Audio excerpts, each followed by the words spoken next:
Assalamualaikum warahmatullahi wabarakatuh. Eh, Terima kasih atas waktunya.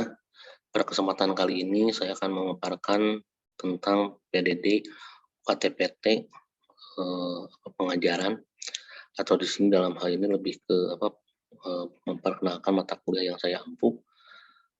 Terlebih dahulu perkenalkan, nama saya Nurholis Salman, gelar saya STMT, kemudian NIDN 0211 018502. Saya merupakan dosen teknik lingkungan Universitas Muhammadiyah Tasikmalaya. Oke, kita langsung aja.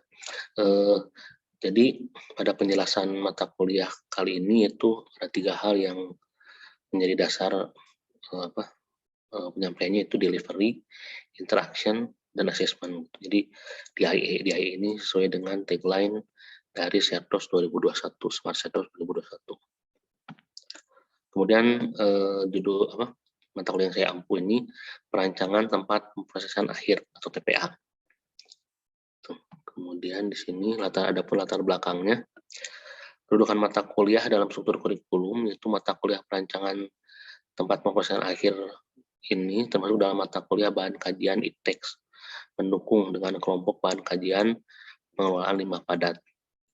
Kemudian hubungan mata kuliah dengan mata kuliah lainnya, mata kuliah prasyarat untuk TPA ini adalah laboratorium lingkungan dan pengelolaan limbah padat. Kemudian inovasi metode pembelajaran yang dikembangkan untuk mendukung capaian pembelajaran, selain metode tutorial oleh dosen dalam mata kuliah ini juga dilaksanakan metode pembelajaran Student Centered Learning atau SCL yang berusaha melibatkan mahasiswa agar aktif dalam pembuatan tugas baik pribadi, kelompok, diskusi, sharing, dan presentasi di kelas. Kemudian deskripsi singkat mata kuliah ini, mata kuliah perancangan pemrosesan akhir, tempat pemrosesan akhir atau TPA ini membahas tentang pengenalan, kemudian desain lahan TPA, pemilihan lokasi TPA, fasilitas-fasilitas di TPA, teknik pengolahan air lindi, teknik pengolahan gas metan, penutupan lahan uruk, drainase, dan monitoring kualitas lingkungan. Kemudian tujuan pembelajaran yaitu tujuan pembelajaran mata kuliah perancangan tempat pemrosesan akhir TPA ini adalah mahasiswa dapat melakukan pemilihan lokasi TPA dan merancang TPA. Jadi goalsnya itu bisa melakukan pemilihan lokasi TPA dan merancang TPA. Kemudian adapun capaian pembelajaran atau learning outcome dan kemampuan akhir yang diharapkan ada 9 poin di sini. Yang pertama, mampu menjelaskan pentingnya peran TPA sebagai bagian dari pengelolaan sampah perkotaan. Kemudian mampu menjelaskan definisi, tipe, proses, fasilitas, dan kriteria desain TPA. Yang ketiga, mampu memilih lokasi untuk TPA berdasarkan standar nasional dan internasional. Yang keempat, mampu menjelaskan proses desain TPA, termasuk operasional dan pemeliharaan, serta monitoring lingkungan. Yang kelima, mampu mengevaluasi kondisi existing TPA yang ada. Yang keenam, mampu merancang TPA. Yang ketujuh, mampu bekerja dalam tim. Yang kedelapan, mampu berkomunikasi secara efektif. Yang kesembilan, memiliki moral, etika, dan kepribadian yang baik dalam menyelesaikan tugas. Kemudian, adapun bobot penilaian di sini berdasarkan pertemuan yaitu 16 kali. Itu kemudian kehadiran minimal 75%. 75% ini menjadi syarat dasar gitu. Apabila tidak terpenuhi maka tidak bisa mengikuti UTS atau UAS gitu. Jadi dilihat gitu untuk 8 pertemuan pertama sebelum UTS gitu, dilihat apakah apabila kurang dari 75 maka tidak bisa mengikuti UTS gitu. Kemudian adapun tugas dan presentasi 15%, kemudian kuisnya 10%, keaktifan di kelas 10%. Oke. Kemudian materi pembelajaran atau pokok bahasan yang akan disampaikan dalam satu semester ini ada 9 poin, yaitu yang pertama pendahuluan, yang kedua pemilihan lokasi TPA, yang ketiga fasilitas TPA, yang keempat teknik pelapisan dasar lahan uruk saniter, yang kelima teknik pengolahan air lindi, yang keenam teknik pengolahan gas landfill, LPG, LFP, Yang ketujuh, sistem penutupan lahan uruk dan drainase. Yang kedelapan, monitoring kualitas lingkungan. Yang kesembilan, penugasan perancangan TPA. Jadi ada tugas untuk melakukan penilaian dan perancangan TPA. Kemudian pustaka yang digunakan ada tiga, ada tiga selain dari jurnal-jurnal. Gitu.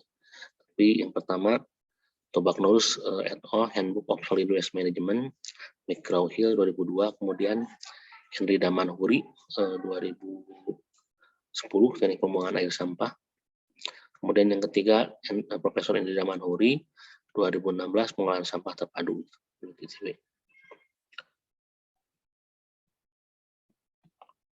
Kemudian pelaksanaan perkuliahan dari seperti yang dijelaskan tadi ada 16 pertemuan. Yang pertama, minggu pertama ini yang kemampuan akhir yang diharapkan, yang pertama mengetahui rencana pembelajaran dan pembagian tugas. Yang kedua, menjelaskan kaitan TPA dengan pengolahan buangan padat. Bahan kajian atau materi ajar dan referensinya, yang pertama ada kontrak perkuliahan, kemudian pendahuluan, review sistem pengolahan sampah kota atau kawasan, di review sedikit lah. Ada pengujian dengan TPA seperti apa. Referensinya nomor 1 dan nomor 2. Kemudian minggu kedua menjelaskan pengertian TPA dan metode pembuangan sampah. Kemudian yang kedua, jenis-jenis TPA. Yang ketiga, gangguan yang mungkin timbul di TPA. Yang keempat, ketentuan umum dalam desain TPA. Yang kelima, sarana dan prasarana TPA. Adapun bahan kajian atau materi ajar dan referensinya, yang pertama pengertian dan desain TPA. Yang kedua, pemberian tugas 1, yaitu pemilihan lokasi TPA dengan referensi nomor 1 dan nomor 2. Kemudian minggu ketiga, keempat, kelima, dan keenam menjelaskan tentang pertimbangan pemilihan lokasi TPA. Yang kedua, tahap penyaringan lokasi TPA. Yang ketiganya, parameter penyaringan yang digunakan. Yang keempat, metode pemilihan lokasi TPA. Kemudian bahan kajiannya itu pemilihan lokasi TPA, referensi yang digunakan nomor 1 dan nomor 2. Kemudian yang ketujuh, pertemuan ketujuh ini kemampuan yang akhir yang diharapkan, yang pertama memahami perencanaan TPA, yaitu fasilitas umum dan penunjang. Yang kedua, memahami perencanaan TPA utama, sistem pembentukan dasar TPA. Adapun bahan kajian atau materi ajar dan referensi itu fasilitas umum, penunjang, dan teknik operasional TPA. Referensinya nomor 1 dan nomor 2.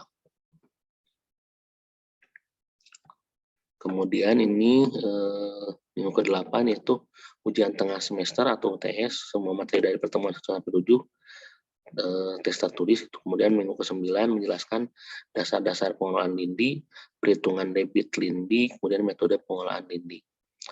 Adapun bahan kajian atau materi ajarnya yaitu yang pertama teknik pengolahan lindi TPA, pemberian tugas 2, itu desain TPA, referensinya 1 dan 2. Kemudian minggu ke-10 dan 11 menjelaskan tentang yang pertama teknik pengolahan gas di TPA, perhitungan volume gas TPA, yang ketiga metode pengelolaan gas di TPA. Bahan kajian atau materi ajarnya yaitu teknik pengelolaan gas di TPA. Yang ke-12 memahami desain sistem tanah penutup, drainase permukaan, monitoring kualitas lingkungan TPA. Kemudian mengaplikasikan dalam desain TPA. Sistem tanah penutup, drainase permukaan, monitoring kualitas lingkungan merupakan bahan kajian dari pertemuan ke-12. Adapun bahan referensinya adalah nomor 1 dan nomor 2. Kemudian minggu ke-13 yaitu kemampuan yang akhir yang diharapkan, memahami dan menjelaskan yang pertama konstruksi TPA dan operasionalnya. Yang kedua, pemeliharaan TPA, monitoring dan evaluasi TPA. Bahan kajian, materi ajar dan referensi, konstruksi TPA, operasional dan pemeliharaan TPA, kemudian monitoring dan evaluasi TPA. Pertemuan minggu ke-14 dan 15 mampu menganalisis desain dan fasilitas TPA yang ada. Yang kedua, mampu mendesain TPA pada suatu kota atau kabupaten atau kawasan. Bahan kajiannya, materi ajarnya, dan referensi itu desain dan pengolahan TPA di dunia. Kemudian pertemuan ke-16 adalah ujian akhir semester atau UAS. Jadi semua materi sudah UTS akan diujikan, kemudian tesnya tes tertulis gitu ya. Kemudian ini rencana tugas mahasiswa, mata kuliah perancangan tempat pemrosesan air atau TPA, kodenya PP 033004, SKS-nya 3 SKS semester 7. Saya mampu, saya sendiri menulis halaman. Adapun bentuk tugasnya berupa makalah dan presentasi. Judul tugas 1, prosedur pemilihan lokasi TPA sesuai standar nasional dan internasional. Subcapaian pembelajaran mata kuliah, yaitu mahasiswa memahami prosedur pemilihan lokasi TPA sesuai standar. Deskripsi tugas, membuat makalah dan bahan presentasi tentang prosedur SNI dalam pemilihan lokasi TPA. Metode pengerjaan tugas ada 6 poin. Yang pertama, membentuk kelompok kecil yang terdiri dari maksimum 3 orang. Yaitu nanti silakan membentuk kelompoknya sendiri. Dan yang kedua, mengumpulkan bahan atau materi tentang metode pemilihan lokasi TPA, baik dari jurnal maupun dari SNI, dari mana, dari sumber-sumber yang lain boleh. Kemudian membuat makalah dengan format Word file. Yang keempat, membuat bahan presentasi dengan format PPT file. Kemudian melakukan presentasi tugas. Yang keenam, melakukan diskusi dan tanya jawab terkait bahan presentasi. Kemudian bentuk dan format luaran. Yang pertama, A, objek garapan berupa makalah dan presentasi. B, bentuk luaran. Yang pertama, bahan atau materi makalah dalam bentuk soft file Word tentang pemilihan lokasi TPA. Yang kedua, slide presentasi dalam soft file MS PowerPoint mengenai pemilihan lokasi TPA juga. Kemudian, indikator, kriteria, dan bobot penilaian. Untuk makalah sendiri, bobot maksimalnya 30%. Itu dilihat dari kelengkapan dan sistematika laporan. Kemudian yang kedua, bahan presentasi sebesar 30% dilihat dari satu kelengkapan dan ketepatan sistematika presentasi. Yang kedua, tampilan slide jelas, sederhana, inovatif. Kemudian tulisan menggunakan font yang mudah dibaca, jika diperlukan didukung dengan gambar dan video yang relevan. Itu maksimalnya untuk bahan presentasi adalah 30%. Kemudian performa presentasi maksimalnya 40%, yang di sini dilihat dari penilaiannya, melihat dari bahasa yang komunikatif, kemudian penguasaan materi, penguasaan audiensi, pengendalian waktu, 15 menit presentasi dan 5 menit diskusi, serta kejelasan dan ketajaman paparan, penguasaan media presentasi. Kemudian makalah dan presentasi ini adanya di minggu 3, 4, ke-5, dan ke-6. Kemudian lain-lainnya daftar rujukan masih sama.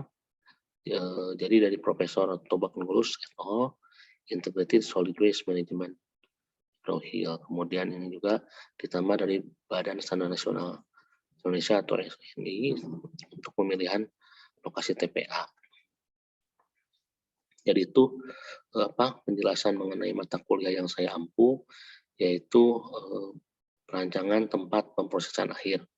Jadi sekali lagi, untuk goals dari mata kuliah ini mahasiswa bisa menentukan lokasi TPA, penilaian lokasi TPA, kemudian juga mampu merancang TPA. Jadi selain itu juga ada latihan-latihan untuk pembuatan laporan mengenai penilaian lokasi TPA seperti itu. Mungkin sekian aja untuk penjelasan video saya. Terima kasih atas perhatiannya. Mohon maaf apabila banyak kekurangan. Wassalamualaikum warahmatullahi wabarakatuh.